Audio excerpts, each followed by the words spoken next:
Hi, it's Ian from K9 here. Today we're going to have a chat about the bonnet aerial mount for the Prado 150, why you might choose this over our other aerial options, and how to install it.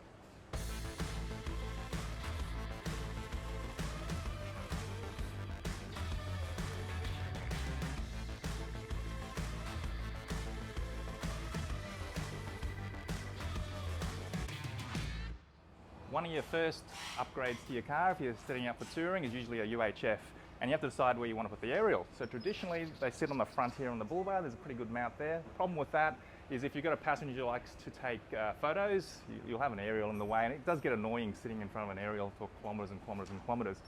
The other option that you see on some vehicles is a little stainless steel mount that gets textured into the side of the panel here. I'm not a real big fan. This car here has even got a little bit of a rub mark from where the aerial line has come back into the engine bay. Now, our bracket bolts to the bonnet hinge here and allows you to mount the aerial in this position, out of the way of the view, and it's a really easy, tidy spot to run your wiring as well. So let's have a look at how to install this. This is the bonnet aerial bracket here. So it's 4mm stainless steel, powder coated, and the way it works is it actually bolts onto the hinge here, reusing the factory bolt. So it goes in underneath here, just like that.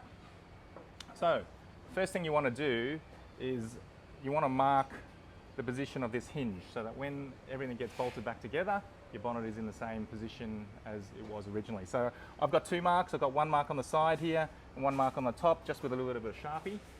And then what we'll do next, we'll remove those bolts. Grab yourself a 12mm ring spanner. Now these can be pretty tight.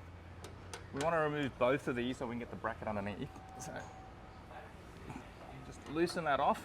Now just be careful, because when we remove both these bolts there, the back of this can float around a little. So you might need to have someone help you hold the bonnet in place while you're positioning the bracket. Now make sure you get this the right way. It should only go the one way. Now you want to sandwich that hinge in between there. Grab a bolt, get it in there. Get both of them in there. Now this is why we marked those positions of that hinge earlier on. So if we nip those up finger tight, we should be able to move that bonnet back into place, and we'll tighten that up. Not all the way. We're going to check the position of the bracket with the bonnet closed. We have the bracket in place. We want to check the position of the bracket before we tighten everything up. So slowly close it down, because we're not sure if the bonnet's in the correct position. So that looks pretty good. And I'll just drop it all the way down. And what we want to check for is that there's an even gap to the bonnet and an even gap underneath, and this looks perfect. I'm really happy with the position of that bracket, so up it goes, and we'll torque it up again.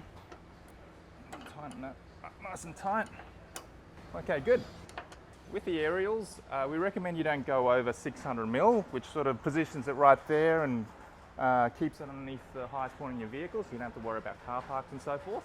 Now, if you want to go for a longer aerial, we recommend a slightly lighter sort of a whip aerial if you really want to go the longer aerial.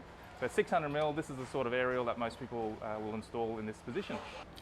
So the easiest way to install your aerial is actually to have the bonnet open. Gives you some room here to put the nut on, and also you can run the cable back inside, and plenty of room there to get a spanner onto that to tighten it up. Looks pretty good. Having the aerial mounted here makes the wiring or cable management fairly easy, so you can easily run that into your engine bay and then through into your firewall back to your UHF unit.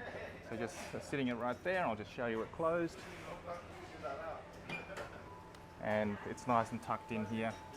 Looks really tidy. Now you don't have to use these brackets just for aerials. You can use them for ditch lights. I know they're popular too. And for that application, we actually do the other side as well. So we do a driver's side bracket as well. So you can have two aerials, two ditch lights, or however you like.